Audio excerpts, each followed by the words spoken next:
Bonjour à tous, je suis très heureux d'être ici parmi vous. Je suis Geoffrey Berton, cofondateur de Query.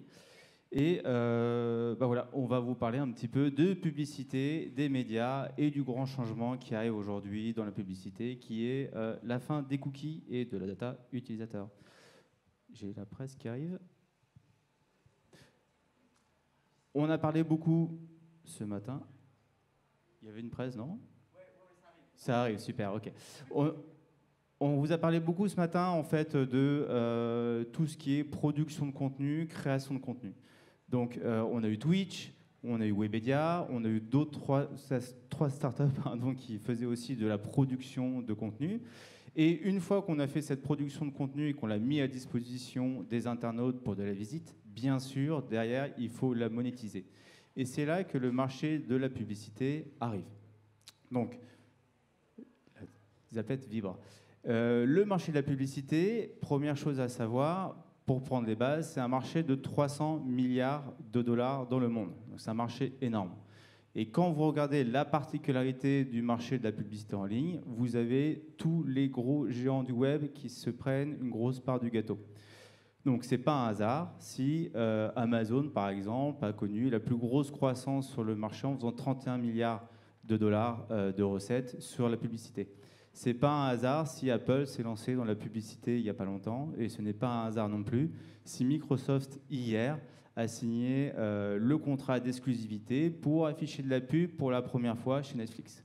Donc c'est un marché qui est énorme, qui représente un gros enjeu et qui se base principalement autour de la data de l'utilisateur. Oui, je ne trouve pas la présentation, tu vas devoir faire sans. Et oui, c'est ça. Je ne peux pas faire le numéro de claquette.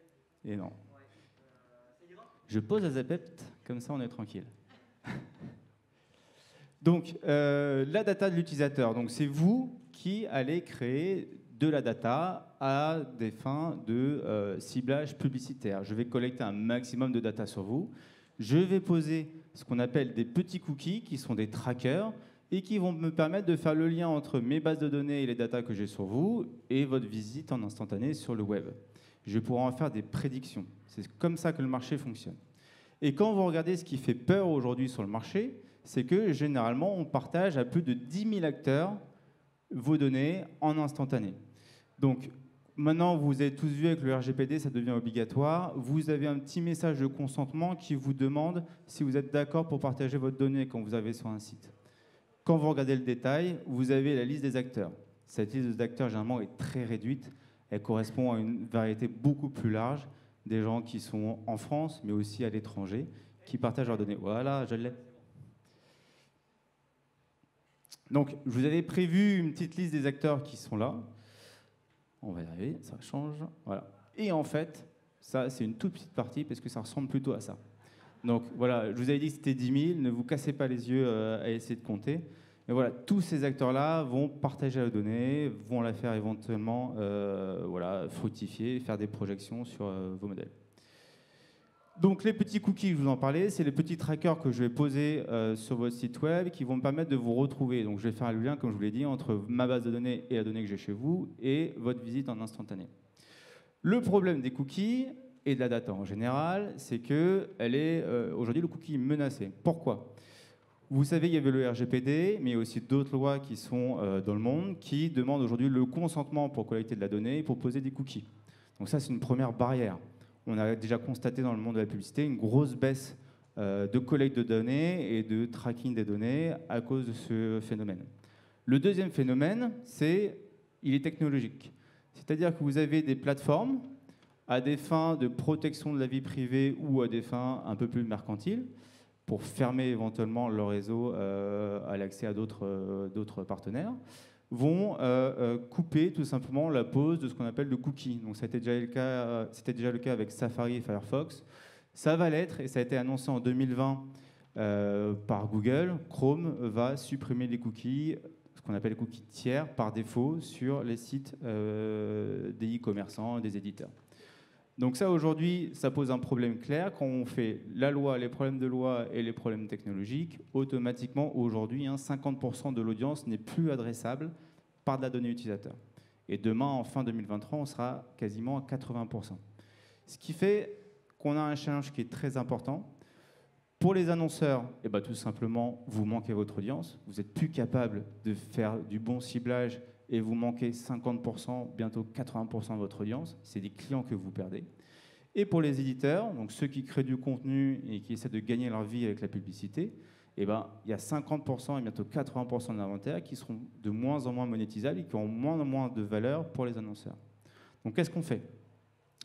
On fait 4 solutions existent aujourd'hui sur le marché, 4 grosses tendances apparaissent pour essayer de combattre la fin des cookies tiers et qui essayent à la fois de faire des innovations et à la fois de faire du neuf avec de l'ancien. Donc la première, c'est la first party. Ça va arriver.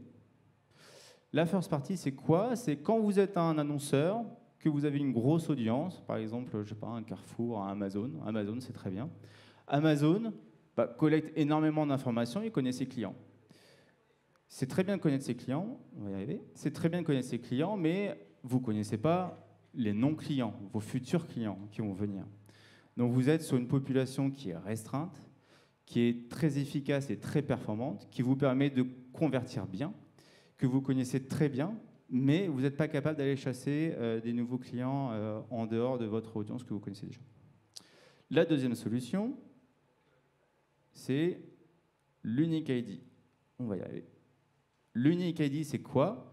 C'est des initiatives de différentes technologies qui se disent « Ok, on va tous collaborer, on va changer le cookie par l'adresse email des personnes et on va se le partager entre nous. » Voilà, donc je me mets d'accord avec quelqu'un, je donne les emails et voilà, et comme ça, dans mes bases de données, je suis capable de relier l'email à ma data que j'ai collectée sur vous. Le problème de ça, ça peut être efficace, mais le problème de ça, c'est que, en fait, tout simplement, il faut que tout le monde soit d'accord sur le même protocole, que vous avez plusieurs acteurs, et donc vous devez brancher plusieurs acteurs pour pouvoir échanger les données avec tous vos partenaires, et que vous avez toujours le problème du consentement. Ce n'est pas parce que vous avez un identifiant, vous êtes toujours capable de collecter de la donnée et de faire les choses dans l'ordre de la loi. Hop. La troisième solution, c'est une solution qui est proposée par Google, qui s'appelle Topics. Hop. Je reviens en arrière. Hop. Topics, c'est quoi? Hop là, je m'amuse avec les slides. Topics, c'est quoi? C'est Google qui dit « Ok, vous inquiétez pas, moi je sais très bien ce que les gens font, parce que... » Je ne vais pas y arriver. Je sais très bien ce que les gens font, parce que moi je collecte énormément de data avec eux sur Chrome et sur Android, etc. Je vais vous dire... Grâce au domaine des sites web qu'ils ont visités, donc par exemple news, shopping, etc., je vais vous dire à l'aléatoire ce qu'ils ont vu les 5 derniers jours. Donc on se doute ici qu'il y a un problème de précision. Hein. On est au nom de domaine, donc pas la finalité de la page. Hein. Quand vous avez des sites de news, vous avez différentes thématiques, c'est pas assez précis. Et voilà, vous savez pas, vous avez une probabilité un peu vieille de ce qui se passe les 5 derniers jours sur l'internaute. Voilà, la performance est moins bonne. Très clairement. Mais cependant, ça va marcher avec tous les outils Google. La dernière chose qui est proposée sur le marché, c'est le ciblage contextuel. Le ciblage contextuel, c'est quoi? C'est le ciblage du contenu. Donc ça peut être du mot-clé, ça peut être de la sémantique, ça peut être différentes choses. Et donc cette fois-ci, on ne va plus utiliser le ciblage à partir de la donnée de l'utilisateur, ni par rapport aux cookies. On va cibler le contenu. Et on va essayer de faire un lien tout simplement entre l'offre commerciale de l'annonceur et le contenu éditorial qui est proposé à l'affichage par l'internaute.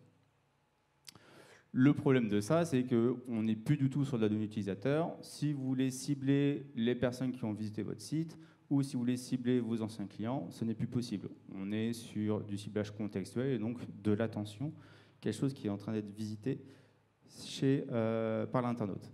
Donc, suivant ce que vous voulez faire, vous avez différentes stratégies. De la plus petite audience à une audience plus large et de la donnée précise autour de l'utilisateur à une donnée beaucoup moins précise, parce que tout simplement, il n'y a pas de données utilisateur. Nous, chez Query, on est les spécialistes du ciblage sémantique. Donc, c'est une forme de ciblage contextuel. Le sémantique, c'est quoi? C'est le ciblage tout simplement du sens et du sentiment d'un contenu.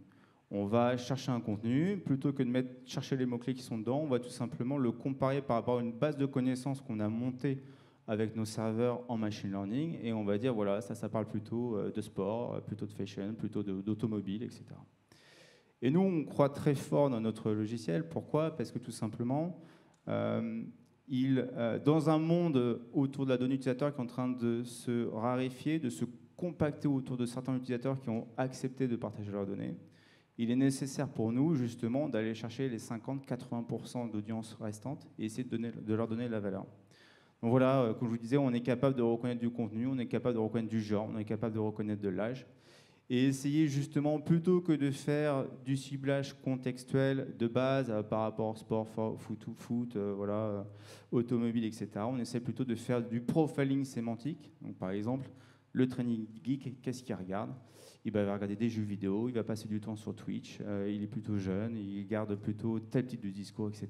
On va permettre aux annonceurs d'aller cibler, sans aucune donnée utilisateur, des profils spécifiques. Donc voilà, nous, notre croyance chez Courir, elle est simple. Hein. Quand vous avez une stratégie de contenu avec les gens qui travaillent de plus en plus sur la stratégie de contenu, on reparlait de Microsoft qui a acheté Activision il n'y a pas longtemps, une plateforme de jeux vidéo, d'édition de jeux vidéo pour éventuellement mettre de la publicité dedans plus tard. Hein. En face, il nous semble logique de proposer du ciblage contextuel justement pour catégoriser ce contenu et essayer de lui donner de la valeur. Il y a d'autres paradigmes aussi qui apparaissent sur le marché, c'est la mise à disposition du contenu. Voilà, il y a plein d'autres enjeux. Hein. On parle beaucoup de Connected TV, on parle beaucoup de l'émergence des podcasts, on parle beaucoup de l'émergence des nouvelles plateformes comme TikTok, Snap, etc. Et voilà, beaucoup d'enjeux bouleversent le marché. Et voilà, c'est un marché passionnant où tout le monde est en contact. Et je serais ravi de répondre à vos questions. Votre approche suppose une possibilité d'accès aux usages des utilisateurs? Non. Si vous vous appuyez pour le faire. Alors non, on n'a pas d'accès justement aux données utilisateurs, c'est tout le but. Hein. On n'est que sur du contenu, donc sur du texte qui est affiché à l'écran sur l'internaute. Nous, qu'est-ce qu'on regarde? Hein? Simplement l'URL où va être affiché le contenu, et on va regarder, on va le comparer, on va essayer de voir le contenu de quoi il parle. C'est très simple. Et on ne l'utilise pas. Ce qu'on fait, ce qui est intéressant, c'est qu'on travaille avec des panélistes comme Médiamétrie ou Nielsen, qui nous fournissent des URL qui sont genrées. Donc des URL qui sont plutôt à destination pour des hommes ou pour des femmes. Et grâce à ça, on est capable d'alimenter nos bases de données sémantiques et de faire apprendre à la machine qu'est-ce qu'est un contenu pour homme, qu'est-ce qu'est un contenu pour femme, qu'est-ce qu'est un contenu pour un jeune et qu'est-ce qu'est un contenu pour un plus vieux. Voilà. D'autres questions? Non? Merci beaucoup. Je vous souhaite des très beaux concerts plus tard. Et puis, on attend la prochaine personne.